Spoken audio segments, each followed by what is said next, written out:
What if you spent your entire life chasing a dream, and the moment you finally got it, you accidentally handed a supervillain the keys to destroy the whole planet? That's not a metaphor. That's literally what happens in this movie.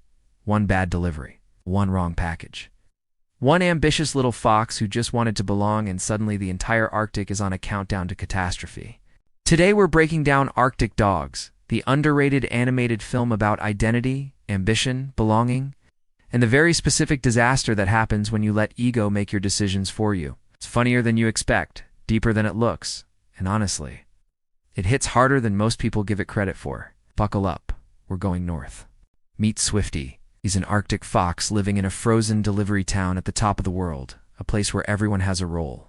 Everyone knows their place, and the coolest job in town belongs to the top dogs. The top dogs are a crew of elite husky sled dogs, fast, powerful, glorified by everyone around them.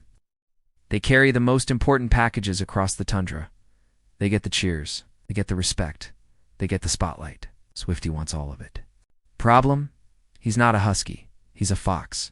And in this world, foxes work in the mailroom. They sort packages in the dark underground away from the action, and that's just the way things are. But Swifty refuses to accept that. Every single day he dreams of running with the top dogs. He practices in secret. He studies their routes.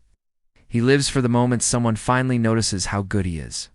His friend's a neurotic puffin named PB, and a clueless, lovable walrus named Sal watch this obsession with a mix of admiration and concern. They support him.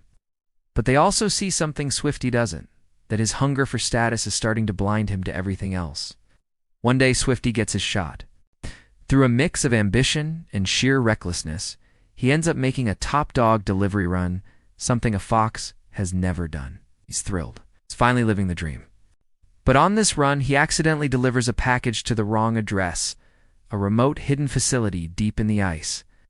And the recipient, a shady, smooth-talking Otto, a villain hiding in plain sight, operating under the frozen surface of the Arctic.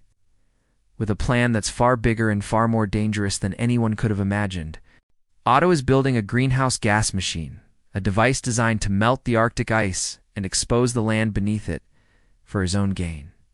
He's charming, calculating, and completely ruthless. Wanted because Swifty delivered exactly what he needed, the operation just got a major boost.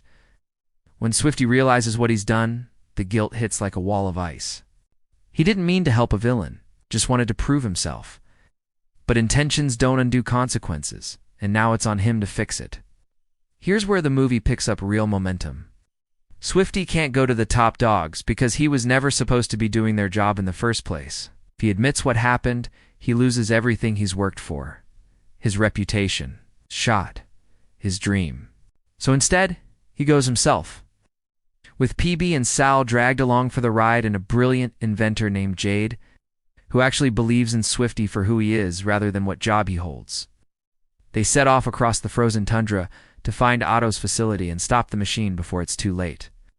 And this is where the film quietly does something interesting. Swifty is fast. Swifty is clever. He's genuinely gifted, but he's been so obsessed with being seen as great that he's never stopped to realize he already is great. Every skill he has, every instinct that guides him across the ice, none of that came from wearing a top dog harness. It was always inside him. Jade sees it immediately. PB and Sal have seen it all along. The only one who couldn't see it was Swifty himself. They find Otto's facility. They'd infiltrate it. The confrontation that follows is everything you want from an animated climax. Chaotic, funny, high stakes, and emotionally satisfying. But the real victory isn't the action sequence. The real victory is the moment Swifty stops trying to perform being a hero and just becomes one. He uses his fox instincts, his speed, his agility, the skills that are uniquely his to dismantle the machine and foil Otto's plan. Not by being a husky, not by pretending to be something he's not, but by being exactly what he is.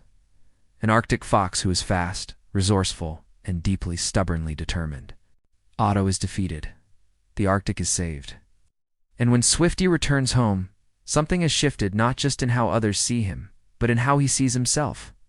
The top dogs still admires them, but he doesn't need their approval to feel like he belongs anymore. Arctic Dogs is a movie about the trap of external validation. Swifty spent his whole life measuring his worth by whether others recognized it. And that hunger, that aching need to be seen, is exactly what made him vulnerable. It made him reckless, made him hand a villain the thing he needed. The irony. The moment Swifty stopped chasing the title and started trusting himself, he became more of a top dog than any husky in the pack. That's the message. You don't need someone else's label to confirm what you already are. The world will catch up, but first, you have to catch up with yourself. Arctic Dogs is one of those films that gets written off too quickly, and honestly, it deserves a second look. It's warm, it's funny, and underneath the ice and the comedy, it's asking a question we all relate to. Am I enough, just as I am? If this breakdown resonated with you, tap the like button. It genuinely helps this channel reach more people who love digging into the stories beneath the story. And if you want more of these, subscribe so you never miss one. I'll see you in the next video. Stay curious.